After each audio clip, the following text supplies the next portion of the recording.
Ah, mais ça change tout, hein. Quand on est l'invité, c'est pas pareil. On n'est plus Alors, ému, c'est vrai. Je ne vous présente oui. pas vos camarades, vous les connaissez comme moi, vous faites partie de la famille, vous aussi. Bon, alors Roland, après votre premier roman qui s'appelait Ma mère, Dieu et Sylvie Vartan, vous publiez Ma mère, Dieu et Lizzie. Vous nous direz dans quelques instants qui est Lizzie ou qui était Lizzie. On peut dire que c'est la suite de l'histoire ou pas? Ah oui, c'est la suite de l'histoire. Je ne pensais pas écrire en fait cette suite de l'histoire, mais en fait, oui, j'avais déjà commencé à aborder dans le premier opus de ma vie à la fois mon enfance, ma maman, ma truculente personnage qui m'a sauvé de l'handicap grâce à Dieu et grâce à Sylvie Vartan. Et apparaissait également un deuxième personnage qui était mon épouse, qui est mon épouse, Lizzie, avec laquelle j'ai eu 3 enfants. Et en fait, j'avais abordé le fait que j'avais, hélas, perdu mon épouse, mais c'était aussi un personnage à part entière qui, comme ma mère, ne vivait pas dans la réalité. Et C'est-à-dire elle ne vivait pas dans la réalité, c'est-à-dire qu'elle n'acceptait pas la réalité et quand elle va être aux prises de la maladie, elle va nous préserver, moi et mes enfants, de façon assez spectaculaire. C'est aussi tout le sel de cette histoire, de ce roman. et elle a disparu très tôt. Oui, elle avait 44 ans, en 2006.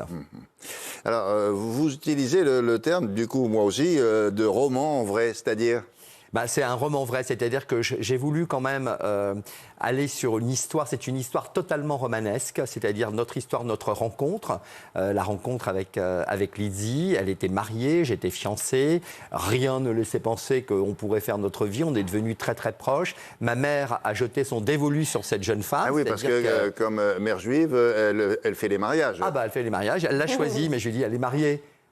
C'est rien. Et en fait, ce n'est rien, effectivement, puisque 6 mois plus tard, elle va divorcer. Pas pour moi, d'ailleurs, parce qu'elle va rencontrer quelqu'un d'autre. Oui, c'est une histoire vraiment très, très romanesque. Et puis, l'évidence va s'imposer à nous et on va se marier, on va devenir avocats ensemble. C'est à l'école d'avocats que j'ai rencontré Lizzie. Ah, vous êtes là tous les deux? Tous les deux, voilà. On va devenir avocats ensemble. On va fonder un cabinet ensemble, le cabinet d'avocats que vous connaissez. Mais qu'est-ce qui vous a motivé là, à écrire la suite de cette histoire, puisque vous n'y pensiez pas fondamentalement au début, hein, pas non? du tout. En fait, je pensais que j'avais fini, avec mon premier roman, j'avais fini mon histoire et que éventuellement j'écrirais autre chose. Et j'avais commencé à écrire autre chose. Et puis un jour, une de mes amies que vous connaissez bien, William, qui s'appelle Sophie Davant, me demande au détour d'un week-end que nous passons en Bretagne, on discute ensemble, et elle me dit « Mais comment as-tu connu Lizzie ?»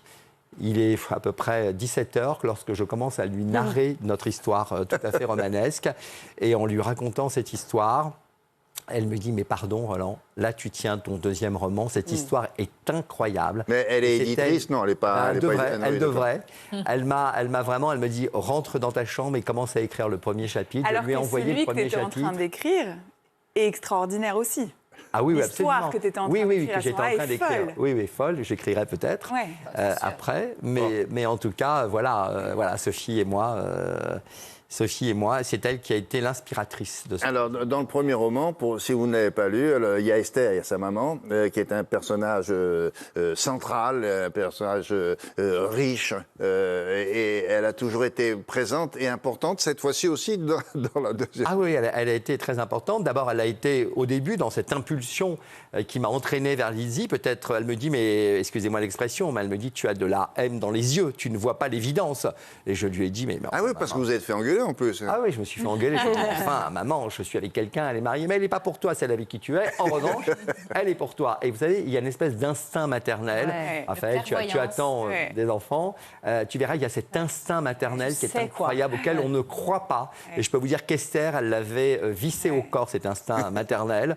Et elle a eu raison sur toute la ligne. Elle a eu raison, mais c'était pas gagné au début. Franchement, c'était pas gagné. Non. Oui. Et alors, quand vous parlez de votre maman, on a hâte de la voir, puisqu'elle sera incarnée à l'écran. Car le premier, ça va être un film, quoi. C'est une histoire dans l'histoire, parce que j'aurais jamais pensé que mon premier opus recueille autant de succès auprès des lecteurs. Et ensuite, effectivement, très très vite, la Gaumont s'est intéressée à mon histoire et a acheté les droits. Et ils font quelque chose d'extraordinaire, j'estime. Enfin, le film qui est en train de se tourner là est absolument éblouissant. Et on peut dire qui va jouer votre maman, Esther? Oui, une luminosité lumineuse et magnifique. Je crois que Esther n'aurait pas mieux rêvé que d'avoir Leila Bekti, voilà, qui va jouer. Là, elle est déjà grimée en maman, maman qui va avoir Roland. Elle est en Esther, là. Là, c'est Esther. Dans le roman, là, celui-ci, là, il y a des moments difficiles, évidemment, avec la maladie de Lizzie. Pour autant, c'est pas raconté de manière dramatique, bien au contraire. C'était important, ça, pour vous. Oui, vous y teniez. Hein. C'était important que je contourne la maladie. C'était pas un sujet sur évidemment, le cancer, où on est beaucoup de familles sont en proie à ces difficultés. Mais au contraire, c'était la manière dont Lizzie a combattu ce cancer, la manière dont elle l'a contourné, la manière où on a dansé avec cette maladie tous ensemble sans s'en rendre compte. Aussi bien mes enfants qui étaient très jeunes que moi, que tous ceux qui entouraient Lydie, c'était très important pour elle. Et c'est vraiment le portrait d'une femme.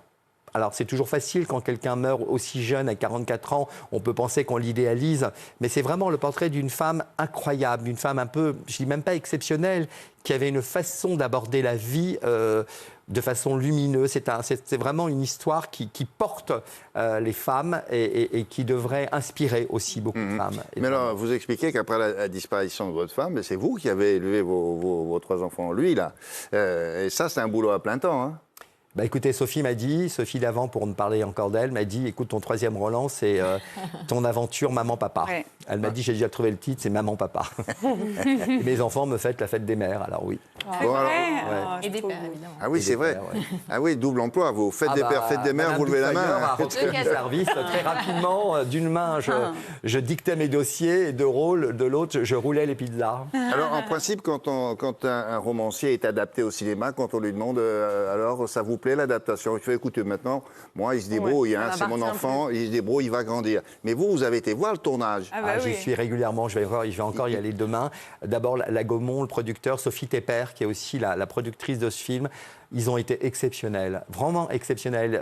J'ai l'impression de venir dans une nouvelle famille. D'abord, je retrouve ce décor qu'ils ont reconstitué de mon enfance, mais au détail près, je suis vraiment abasourdi des moyens employés. Vous avez, non, mais parce qu'il a retrouvé la pièce dans laquelle il vivait matin et soir, parce qu'il ne marchait pas, il rampait. Donc, il vivait dans cette pièce, quoi. Ils l'ont reconstitué, ça a dû être. Ils l'ont reconstitué. Jonathan Cohen commence à jouer, il joue mon rôle de 25 ans à 50 ans.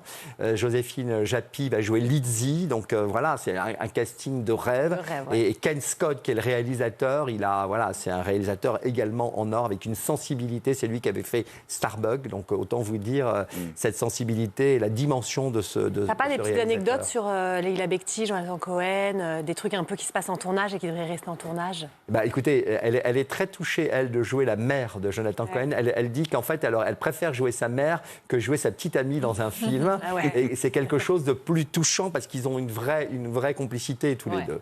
Oui, mais ils ont le même âge et pourtant ça se voit pas. Là, c'est bien fait. Hein. Elle est grimée. Vous allez être surpris du rôle et de la dimension qu'elle a, qu'elle prend dans ce rôle. C'est ça. Voilà l'objet. Ma mère, Dieu et Lizzie, ça sort aujourd'hui. C'est publié aux éditions Les Escales et c'est plein d'amour et de rire comme le premier. Et vous l'avez vu, comme l'a expliqué Roland, c'est lui qui voulait ça. On attend donc le 2e film avec impatience. Merci Roland. À plus tard.